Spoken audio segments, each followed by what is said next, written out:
Do you like wearing flannels? I know I do. Do you like hanging out with your friends? And most importantly, do you like angrily pointing your finger at something? Because if you do, then you're in the right place. Welcome to the story so far of The Story So Far. All right, so The Story So Far. They're a band that started in 2007 and they consisted of this guy you've probably heard of before. His name is Parker Cannon on vocals.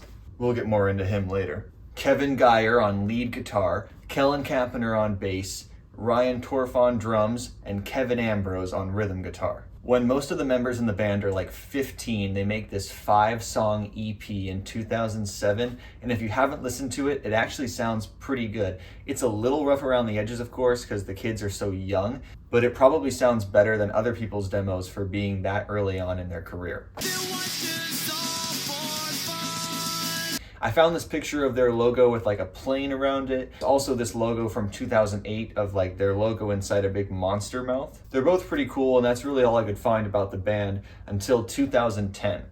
This is when things start getting real. Kevin Ambrose leaves the band and gets replaced by Will Levy. And The Story So Far gets signed to Pure Noise Records, which is actually based in Nashville, Tennessee, which is where I live. Back in 2010, Pure Noise was pretty small, but today they're actually one of the most well-known pop-punk record labels that there is. Their first release in 2010 was an EP called While You Were Sleeping. This EP features some really catchy sing-along songs, high energy, fast-paced, angsty. It's a super fun time. I think my favorite song on this EP would be Spark Fires. Also right around this time, The Story So Far would be playing really small shows, but in really cool areas. There's one video I found online of them playing on a half pipe. I just think that is so cool, and it just fits their aesthetic so well. I'm sure that a lot of people feel the same way about me on this, but I would have loved so badly to get to go to one of those shows back then, but I had no idea who the band was, and I was only 8 years old, so I wasn't there. Also, the band being from Walnut Creek, California, I think California is such a great place to grow up to be in a band. Blink-182 also started off in California, and I know a lot of other bands have also. And for pop punk, that was a really great scene to be in at that time. And it's the #1 band that comes to mind for me when someone says early 2010s pop punk bands, wearing flannels, eating pizza, hanging out with your bros, being heartbroken from a girl, and being angsty and pointing your finger at something. After this, the band creates a split EP with a band called Maker. It features 3 songs on it. One is called Brevity, one is Mount Diablo, and one is 680 South. 680 South we actually hear on the While You Were Sleeping EP, and Mount Diablo is brought onto their first full-length album. I think I actually heard that The Story So Far played Brevity live last year for the first time in a really long time, which is pretty cool seeing them play something that's so old in their catalog now. Also, if you watching were a fan of the band back in 2010, I'd love for you to leave some stories about some experiences you have seeing them live back then. After their split with Maker, they do another split EP, this time with Morgan Foster. On that split with Morgan Foster, we get 2 songs by The Story So Far. They're both acoustic. One is of 680 South once again, and the other one is a song called Rally Cap, which is also featured on their first full-length album. This acoustic version of Rally Cap was actually probably the song that got me hooked on The Story So Far for the first time. If you're curious, I found this band about 6 years ago when I was 16 years old, and I've been a hardcore fan ever since. Finally, in 2011, we finally get The Story So Far's first full-length album release, Under Soil and Dirt. This album is probably my favorite classic pop-punk album of all time. I literally feel like every song on this album is just fucking awesome. They all pack so much energy. They're fast-paced, they're angsty. Even their one kind of slow song on this album called Placeholder still packs a lot of emotion and energy. My favorite song on this album is Rome. I think it's just such a great classic pop punk song. It gets you so hyped and you want to just point your fucking finger at the air. But also songs like Quicksand, Swords and Pens, and everything else. This album is awesome. Also around this time, there are some videos online of The Story So Far playing these live acoustic shows in places like record stores. And there's this one video in particular of them playing High Regard in this store where Parker is wearing a brand new shirt for the album, Daisy. and I think this just encapsulates such a vibe and like mood and aesthetic for that time period, and it could never be redone today. And then in 2013, we get their next full-length album, What You Don't See. The band definitely gained a pretty good sized following after the release of Under Soil and Dirt, but once What You Don't See came out, their popularity skyrocketed even more. Personally, I think of What You Don't See kind of as Under Soil and Dirt 2.0.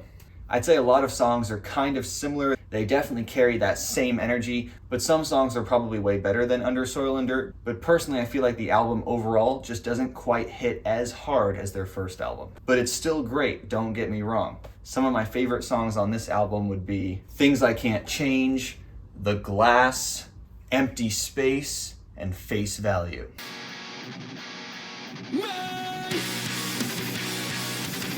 And shortly after this album came out, the band did another split EP, this time with Stick to Your Guns, and released 2 songs on that one, a cover song called Loro and a new song called Clairvoyant. Clairvoyant still to this day is one of their most popular songs. It's also the very first song that I ever sang live at an open mic night when I was in college. Clairvoyant really boosted their popularity, and it seems like everything was looking up for the story so far.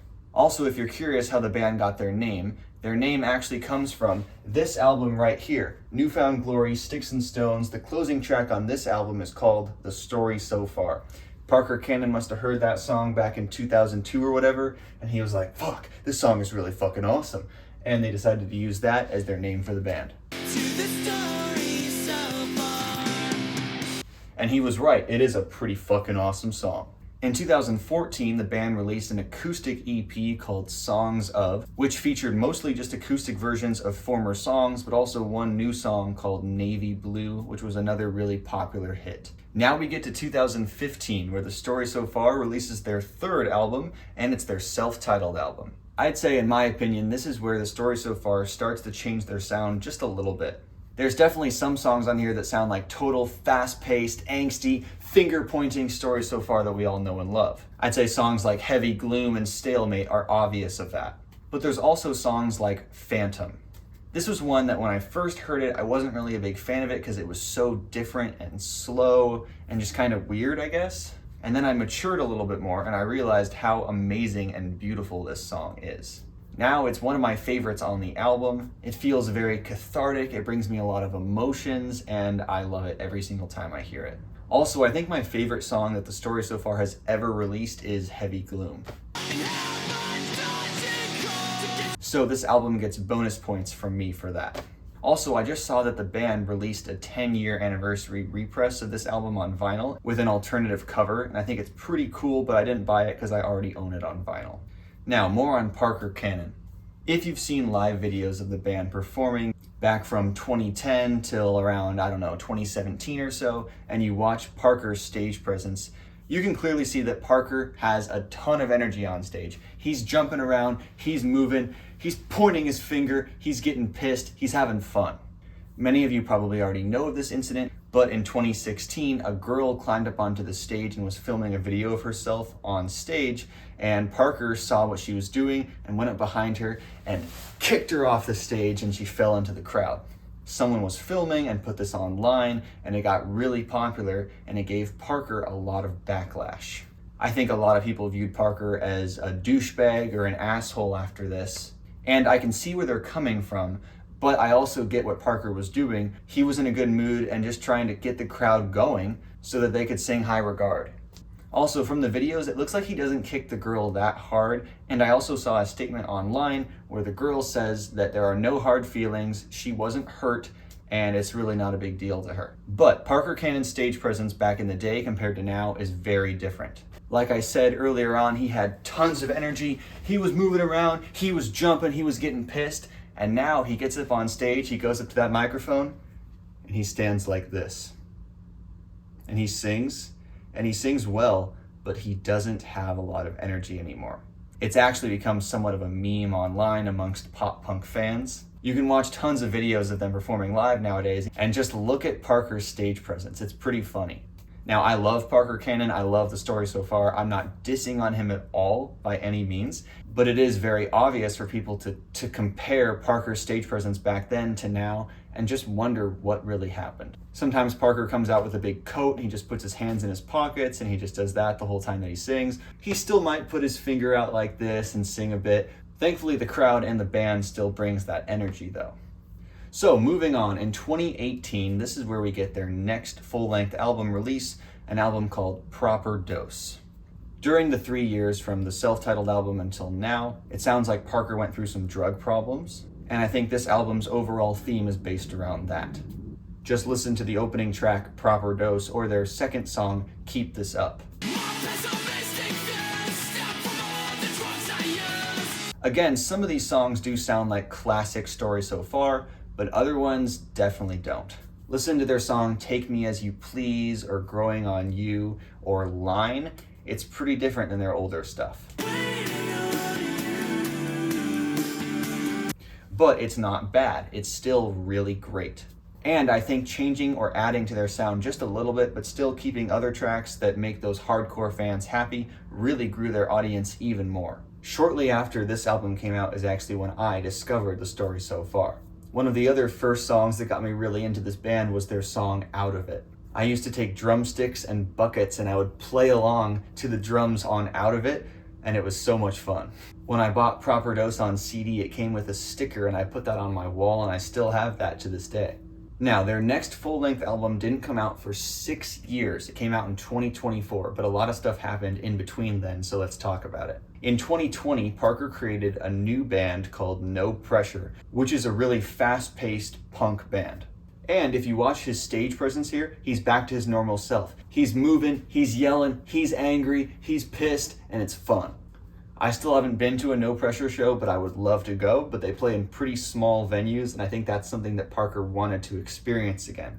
Because the Story So Far kept on getting bigger and bigger, they don't get to play in those small shows anymore, like Gilman Street, for example. But No Pressure is pretty under the radar, and I think that Parker likes that.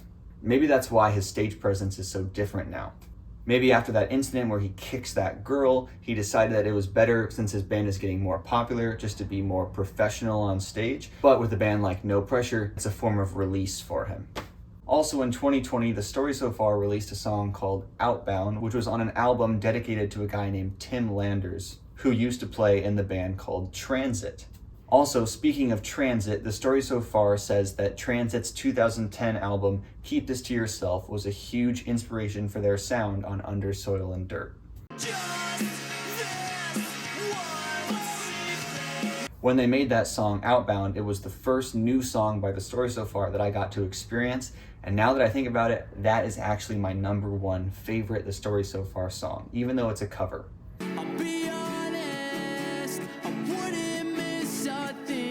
I think Parker's vocals are absolutely beautiful, and it almost brings a tear to my eyes when I listen to it. If you're curious, some other bands that the Story So Far mentions as being big inspirations to them would be bands like Title Fight, Such Gold, The American Scene, Stateside, This Time Next Year, and Set Your Goals.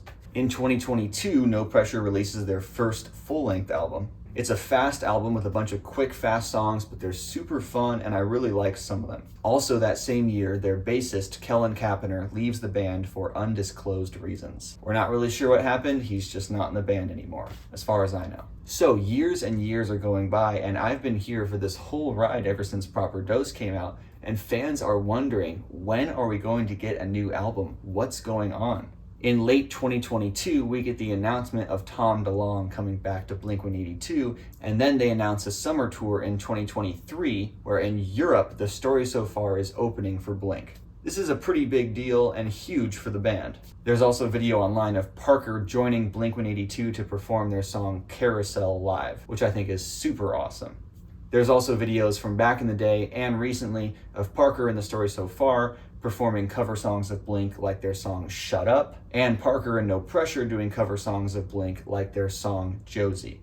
But before the Story So Far could go on tour with Blink, they were contractually obligated to release a song. So they released their first new song in 5 years called Big Blind. And then finally, in June of 2024, we got a new album by the Story So Far called I Want to Disappear. And this album kicks ass. It features 10 songs and a lot of them are fast, and this album does not disappoint. I've actually heard from a lot of people that this album is their best album they've ever done. I still think my number one is Under Soil and Dirt, but this is a really great album. During that 6-year period, Parker also lost his father, and a lot of the lyrics revolve around that, and if you listen closely, you can definitely tell.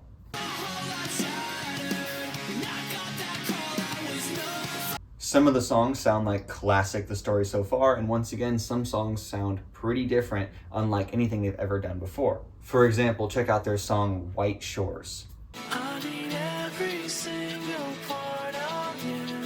It's a beautiful, slower song, and it definitely catches you off guard the first time you hear it. And their closing song, I Want to Disappear, is their first slow acoustic love song like that in about 10 years. I definitely don't like it as much as Navy Blue or Clairvoyant, but it's still a fine song. My two favorite songs on the album are going to be All This Time and You're Still in My Way. The band went on tour in 2024 with Super Heaven and Koyo. The first date of that tour was in Nashville, Tennessee, and I went and saw it, and they were super great. I've seen them live 3 times now. And now we're in 2025. What does it look like for the band this year? Well, Parker actually announced that he got engaged recently, and there was a photo of the band in the studio not too long ago. And The Story So Far announced a tour with definitely the second band that comes to mind when I think of 2010's classic pop punk, Neck Deep. This is so awesome to me, and people have been wanting The Story So Far and Neck Deep to go on tour for a long time, and apparently there used to be some sort of beef between the two bands, or at least people thought there were, so they would never go on tour together, but they finally are this year, and I'm going to see them in Tennessee in this venue that's literally a cavern, and I am so excited. So if you were to ask me, Hayden, do you feel like The Story So Far has fallen off at all? Fuck no. I'd say The Story So Far is just as popular as they ever were. Maybe not the most popular they've ever been, but they still are really big for a lot of people, and they are not going anywhere as far as I can tell. But hopefully it doesn't take another 6 years for us to get a new album by them. This band means a ton to a lot of people, and it does for me too. They're one of my top 10 favorite bands of all time.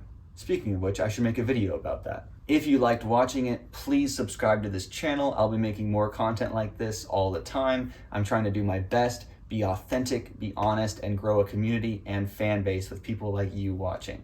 If you're emo, if you're a scene kid, if you like pop punk, metalcore, emo, post-hardcore, Midwest emo, this channel's for you.